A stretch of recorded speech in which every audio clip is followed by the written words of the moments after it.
So, last night's episode. What an episode for Tom Collins. That was a great episode for me. It was great. I just watched it. Yeah, and so can you kind of set up what is happening with Tom Collins? Because he's going off kind of on a side quest by himself. And I haven't read The Stand, so this is all new to me as it's coming in. And I'm a little bit worried for Tom. You should be. And he Yeah. also is kind of being set up as like one of the fan favorites of this show that we're going to root for. But at the same time, I'm like, I don't know. You just described it perfectly. You know, he's going off to see what's going on in Las Vegas, and you know, we hope he survives. Well, like I said, I can't give anything away because I haven't read the book, and also I know they changed some of this from the book. I mean, some things change a little bit. I think the people who say it's changed a lot are, you know, just super fans of the book, but it's a 900-page book. So you can't do it exactly like the book. You know what I mean? Luckily for me, I read all the scripts first before I read the book. So I never felt like anything was missing. I just felt like I could add it to it a little bit, you know, add stuff from the book. Like in the thing, in this episode, you couldn't really hear it, but when they were loading my bike for me, they asked me what I wanted. I said I wanted my loop-de-loop because in the book he plays with this like gas station, you know, like little gas station play thing that he plays with. So, you know, I could add stuff like that weren't in the script, but were in the book. Well, I'm going to say for other Stephen King adaptations, the dialogue in this really captures the voice of Stephen King. Like, I don't think I've seen another movie or TV show of his do. Oh, really? Yeah. Yeah, I mean, I think that the writers did a great job, and Ben and Taylor, and actually Stephen King's son Owen was on the writing staff too, so maybe that helped. And Stephen King wrote episode 9. Well, he has some people say cheesy lines of dialogues in his book. And I felt this show really takes kind of that cheese and turns it into something that actually is really cool and something we haven't seen in a Stephen King dialogue or like in a movie before. You know what? It's like there's really good actors on this. If you look at, you know, Owen and like the stuff he does, like if you make it real, if it comes from a real place, it comes off, you know, it comes off as a really interesting dialogue. Yeah, that's what I mean. And it's like if you're a Stephen King fan, this is like the show to be watching. I feel like really captured his tone. And this movie I keep calling it a movie, and that's what I'm gonna say is this started out as a movie. It turned into a TV show. It looks like something we should be watching on the big screen. Now, were you involved with the movie before it became the miniseries? No, I was just involved about 3 months before we started shooting the miniseries. Ben Cavell was a writer on the show Justified that I did, and a show Sneaky Pete that I did. And so he called me up and offered me the role. And yeah, that's how I got involved. And you're stealing the show.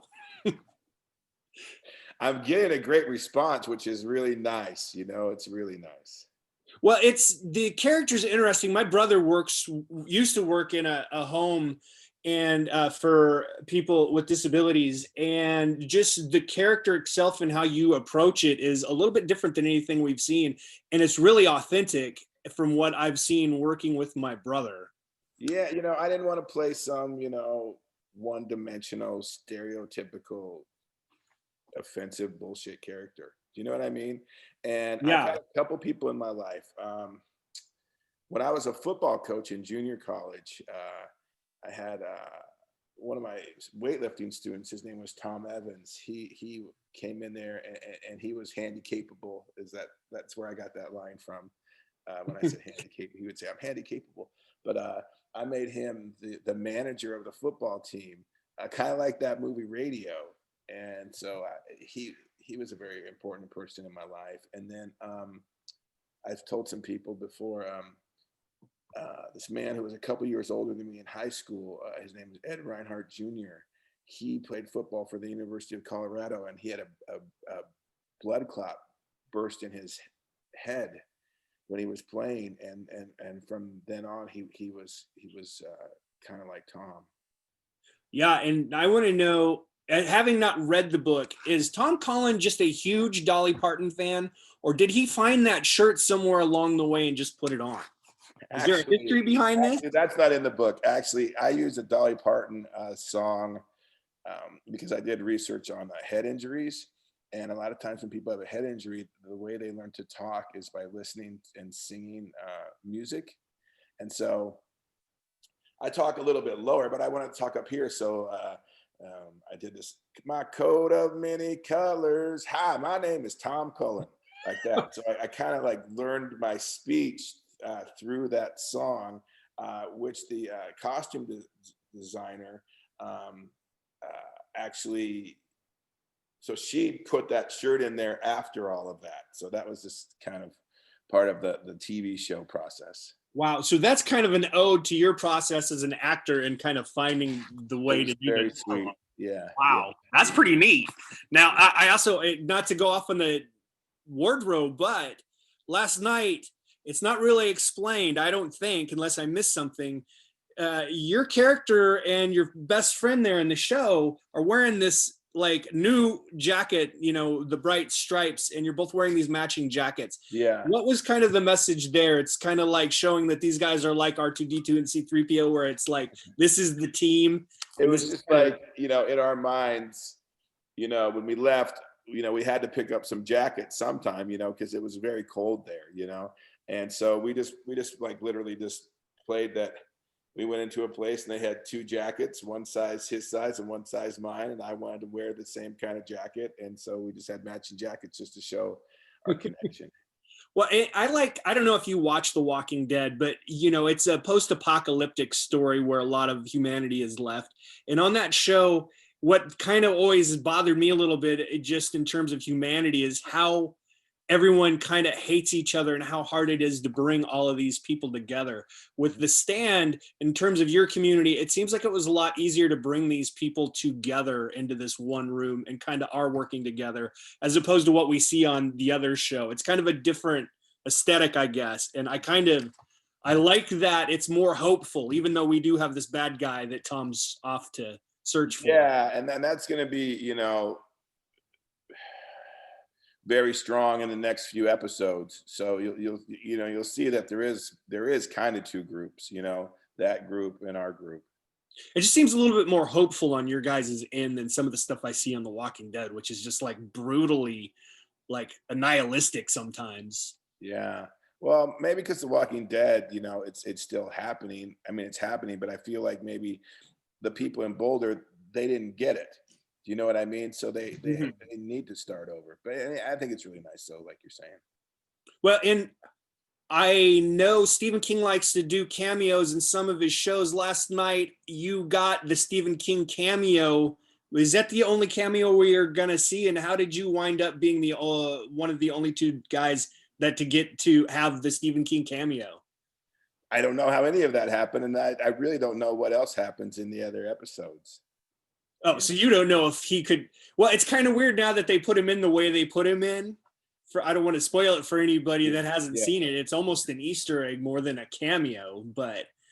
Okay, yeah. I don't want to spoil anything. I was going to say, if he comes back, then he's like a model, I guess. So how do we figure that out? So, well, I wanted to talk about the girl that is in the couch furniture store. Cat. Can you tell me more about her and what it was like working with her? Because she comes in for just a few minutes and just kills it. And I thought she was somebody else. Wow, who is this and what's her story? She's a great actress, and she came in there. She's really fun to work with, and you know, my character was such that it was just great because I could just work off of people instead of, you know, trying to make things happen. Do you know what I mean? So I could just go by what, you know, what they said to me and then just work off of it. So all the actors helped me out a lot. Yeah. No, what is her name? Let me look at her name is Kat. Kat. Yeah. Okay. Because I thought it was somebody else. And then I was like, wow, who is this? Because she's wearing that wig. And I'm like, I'm not sure if this is who I thought it was, but this actress is great. And this was the episode where, or no, that was 3. That was 3. Sorry. When Heather Graham was in, remember? Yes. Yeah. That's the thing is, like Heather Graham is in there, and then the guy who sneezes and shoots that guy in the back of the head, or shoots a lady in the face. Yeah. He's in it for just 4 minutes, and you're like, my God, who is this guy? And he's awesome. This show has a lot of tiny roles that are just really.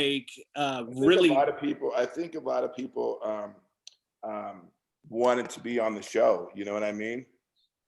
Well, yeah, it's got a great main cast to it. Yeah. Kat's name is Kat McNamara. Catherine. I just know her as Kat. But yeah, she's been in a lot of things. She's a really great actress. Yeah, that scene with all 3 of you guys is just so great for setting up what happens to Tom in the future. Yeah. Now,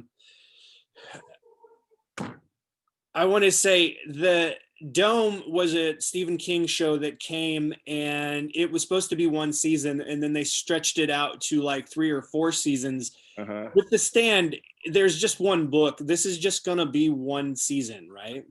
I mean, that was the plan, just like Big Little Lies there was just 1 book, and then they had a 2nd season. I guess it would depend on how it was received at the end, and if people wanted to see more. Well, being locked in the house for nonstop for 9 months, I don't get to see too many people, and I don't know what the reaction is to this, which is kind of nice for me because my view of it isn't tarnished or influenced by what other people may say. Yeah. And so the first episode, I was just in it, and I was like, wow, this is amazing. This is a great show. What for you have you seen in terms of people approaching the show and what their reaction is to it? Because I just hear mostly on my Twitter or Instagram. I just I've received, actually it's been nice. I've seen a lot of compliments on how I played Tom and stuff like that. So most of the things that I see online, because I'm not looking it up, are just what people send to me. Yeah, that's why me and my boss have been talking about it, and that's all I hear and he loves it too. So we're good. Wow. Good. So I wanted to go back to Orange is the New Black. Now, can you tell me a little bit about how you felt, how that show all wrapped up, and kind of the legacy of that show, and how it still kind of lives on Netflix indefinitely? Yeah, I mean, that was such a great role for me to play, and such an opportunity to be on the show. I loved being on that show, and I loved how my character was wrapped up. I loved that. I loved that I went out like that. Yeah, me too. I was so invested in that show. And the thing is I think the first time I saw you may have been in Choke. Okay, yeah. And when I saw you on that show, I was like, oh, I love this dude. And then your character was one of my favorite parts of the show. So. What's funny is the insane asylum part of Choke, and where we shot Orange is actually at a former children's mental health facility, but they're very close to each other. I used to see, when I was going to the Orange one, I would always see the one that we went to on Choke. Well, I was going to say, in Choke, I hadn't read the book, but my girlfriend at the time had read the book. And we went to see the movie at a screening, and she came out and she said, my God, that's the guy I imagined on the page. Oh, that's cool. Right. And so now, well, you have that, and that's a huge book with a huge following. Uh-huh. And now you come into The Stand, which is the same way. With the author has, a huge fan base. The book has a fan base that you can't probably, satiate. And you come in and you take this character and you make it your own. Can you kind of talk about the process of taking these iconic, I would say they are iconic characters from modern literature, and being able to do it for the first time? Because I'm sure there'll be another Choke representation or movie or mini series at some point. Oh yeah, I wish I would have been on Choke, the series. That would have been great. Well, I bet you money they make a Choke mini series at some point. Yeah. Listen, what I try to do is you want the fans to have a positive reaction to your character, you know? So I just try to like take what really happens in the book with, you know, and just kind of pour it into a mold and try to, you know, I try to make that my own, because like you're saying, I really try to put extra dimensions on this Tom character.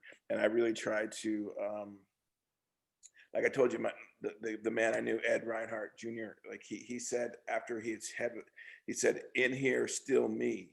So he was frustrated. Do you know what I mean? And felt like he couldn't communicate all he wanted to communicate. And so, you know, I tried to put a little bit of those type of layers and edges on Tom. So I think if you make their characters, if you are true to the character, but you make it come alive more, then they like it.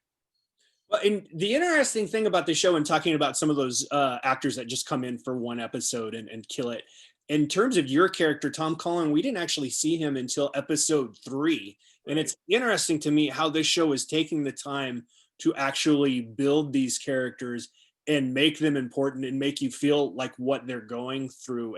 Maybe if you can talk a little bit about that process and how it is for you to see a TV show come out and say, "Hey, I'm in this TV show," and then people watch it for like 2 episodes and they're like, "Where are you?" And then all of a sudden you're there, and then you just like. I usually don't tell people I'm in a TV show, but really, no, I let them figure it out, you know. But this one I did because I was very, you know, like I said, I was very proud of it. I felt like my work could have either been, you know, terrible or well received. You know what I mean? It's a hard character, and that's what made it fun for me. Is just the amount of work I had to put into it to seem like I wasn't putting work into it. You know.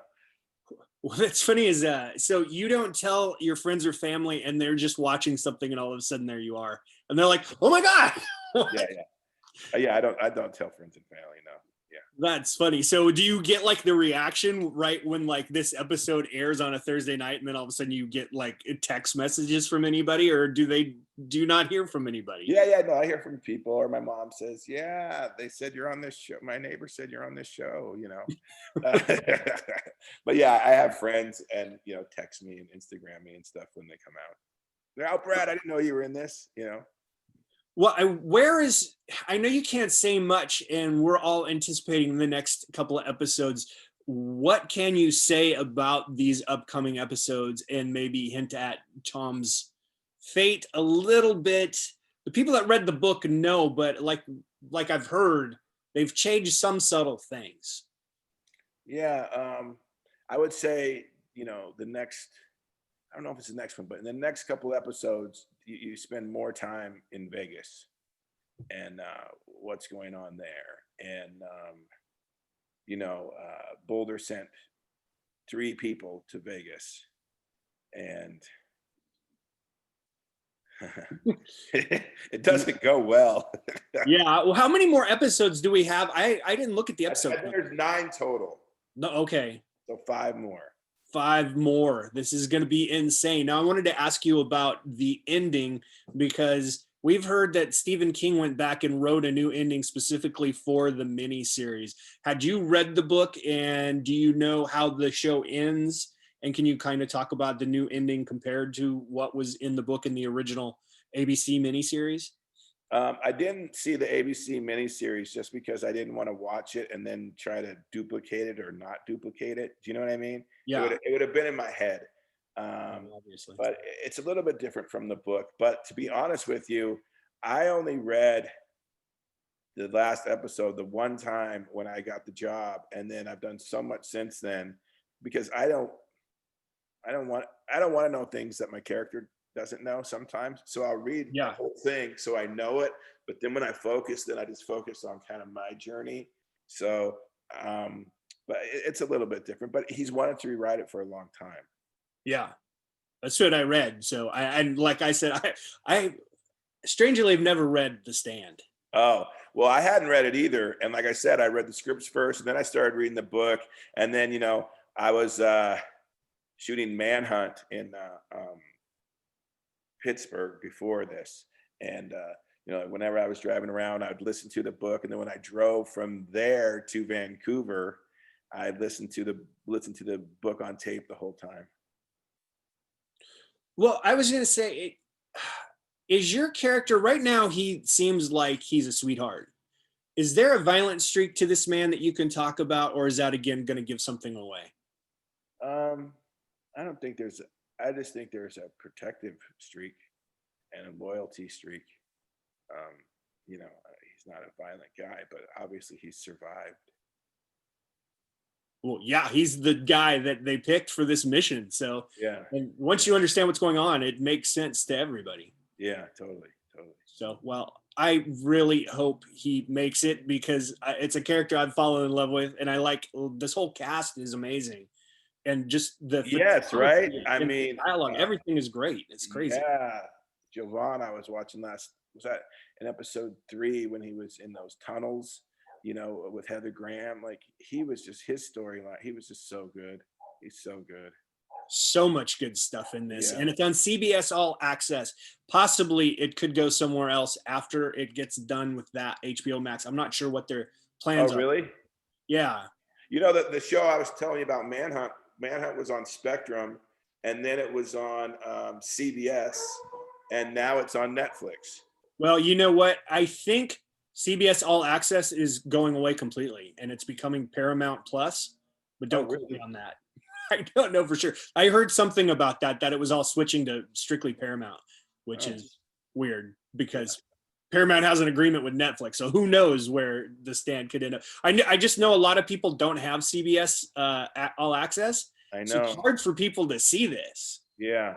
Well, hopefully then it will go to, something they can see, or easier. Hopefully people will just come to CBS All Access, Yeah, I know. I would say pay for CBS All Access right now because this show I don't watch Star Trek, so that's mainly what it's known for. I don't know if you do. So I can't speak to the paying to see Star Trek, but man, I would definitely pay to see this on CBS All Access. Thank you so much. It's amazing. I can't say enough good things about it. I was just like shocked how good it was. I'm very happy with it. Yeah, I'm very, when we were shooting it was always like 3 cameras and a big crane shot. It seemed like we were doing something special, Well, I mean, it looks and feels like a movie. Yeah, totally. That got broken up into 9 parts. So, yeah, totally. But I'm really happy you came and spoke with me a little bit. I'm a huge fan of yours. Like since the moment I saw Choke, I'm like, and then Orange is the New Black just brings it home. You're like, this guy's amazing. So I always look forward to anything you're coming up in. And I do you have besides Manhunt any other projects that are coming up? I just have Manhunt and that. We finished The Stand right. March 12th when the pandemic hit. So I'm hoping. There was a couple things that were supposed to go in November, but then they pushed them to like May. So I'm kind of in limbo right now. Hopefully only for a couple more months. Everything's in lockdown right now. I lucked out because I can't go anywhere, and my neighbors are rebuilding the house. So up until noon, they had a giant saw going. That I was like, oh no, and then it stopped. And I was like, oh good, they went on lunch. Now we can talk. Perfect. Anyways, I guess you didn't need to know that. I was just talking about being locked in the house for 9 months. I know they just. I mean, and I usually work a lot. I'd like to be working as an actor all the time. It's my favorite thing to do. So I really want to work. Yes. Well, we want to see you work more. But you know what? All this angst, all this time for deep reflection is only going to make us, deeper people and better artists and these type of things. Yeah, it really is informing from what I've seen from a lot of people, informing a lot of artists and what they do and really speaking into their soul, especially, I don't know your situation, but you get stuck somewhere for 6 months at a time. Talk to only people on the phone, talk to yourself a lot. You can have a lot of monologues, but there you go. Anyways, so again, thank you for coming on. Thanks for having me. I appreciate it. You're fine. I got to say this, it takes a second for me to shut this off. And every time the other person on the other end is looking at me like, are you going to shut it off? And I'm like, I'm trying to shut it off. So give me 1 second. I think I'm pretty slow at it too. So we'll see what happens. Well, anyway, I'll talk to you later. Okay, buddy. Bye.